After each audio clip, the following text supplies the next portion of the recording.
Hey there, YouTubers. How you doing? It is time for another book review. I just finished reading Eye of the World by Robert Jordan, which is book one of The Wheel of Time. Just finished reading it on my Nook. But before, I want to show you guys this t-shirt that I'm wearing because it's really, really cool. I think Jay, or Brian, I mean, from Deathbox should get a kick out of this because he's a Star Wars guy. But I got mine. Can you see it?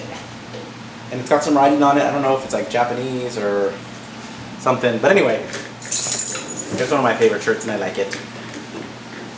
Okay, so Eye of the World by Robert Jordan. Book one of The Wheel of Time.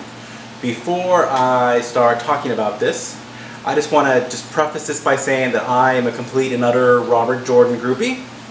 And just know that before I start talking, because I'm going to talk about how awesome he is and gush and be all, oh my god.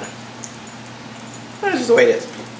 Okay, so Eye of the World is book one of the Wheel of Time series, which currently is up to book 13.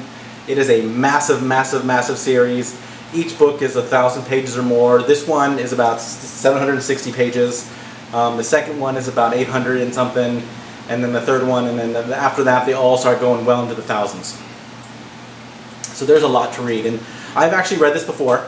This is my second time reading this book. I started this when I was in high school. My friends got me into it.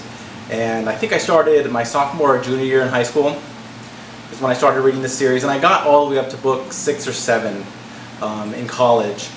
But by that point, I stopped reading. It gets kind of annoying because you finish it, like I'd buy the book the instant it hit the press. I'd buy it on hardback.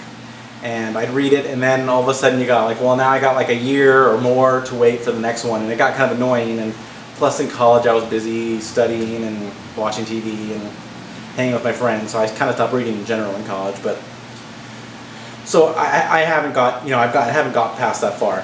But it's been so long now because, God, that was like 93 or something when I started reading this book.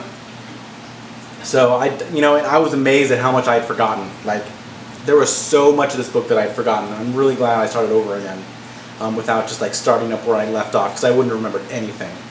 But wow, I had forgotten what an amazing author Robert Jordan is. He really is. He's an amazing author. And if you like reading fantasy books, fantasy sci-fi books, you have to give this series a try. The Eye of the World is the first one, Robert Jordan, and you have to read it because he's amazing. You can't put these books down. Like, you start and you just have to finish because there is no slow parts. They just keep going and they're awesome. This book is the beginning, so we first come into contact with our, we have 3 main characters. We have Rand, Perrin, and Mat. And then we have other main characters, Egwene and Nynaeve, if I'm saying that right. I never know how to pronounce her name. Some of their names are just like, make no sense to me. But those are the main characters. All we know is the Dark One, who's basically Satan, the Dark One, wants one of the 3 of them. Well, he wants all 3 of them, but one of them is, like the one. But he doesn't know, and we don't know yet which one is, the important one. But the Dark One is after them. So it starts off right off the bat. Trollocs, which are these, crazy half-breed creatures that are like part beast, part man, attacking their village, and, an Aes Sedai who's kind of like, I don't want to say like a witch, but someone who can wield the one power, which is kind of like the Force in Star Wars, sort of, but not really. She came to town to find them because she thought they were there, and so she came to town and she saved them, and they started on this epic journey, an epic journey of epicness. That's what I'm going to call this series. It's an epic journey of epicness. And from there, it just, it goes on, battle after battle, and people trying to kill them, and, evil things coming after them, and for a while there, they get separated, and there's 2 little storylines, and they come back together in the end to do their, their final thing where they go to the Eye of the World to save the world from the Dark One, who's trying to use the power of the Eye to release himself where he's, trapped, where he's been trapped like forever. And yeah, it's awesome. I'm not going to spoil the ending, what happens, but it's amazing. Robert Jordan is an amazing author, and you have to read this book. I highly recommend it. So read it now. Okay, so I just came back from Barnes & Noble and I got a nifty, cool thing for my Nook. I got a green back to it.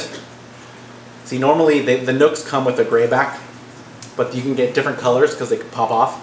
And green is kind of one of my, fluorescent green is kind of my favorite color. So it's cool, I got it. And I've already downloaded the next book, The Great Hunt. So I'll be starting that today. Oh, I can't wait to get going on it. It's so good! Epic epicness. You have to read it. Also, just, there's a prologue to this book, okay? And when you read it, you'll be like, WTF? What the hell? It'll make no sense. Truly, it will make no sense. And you'll be like, what the hell?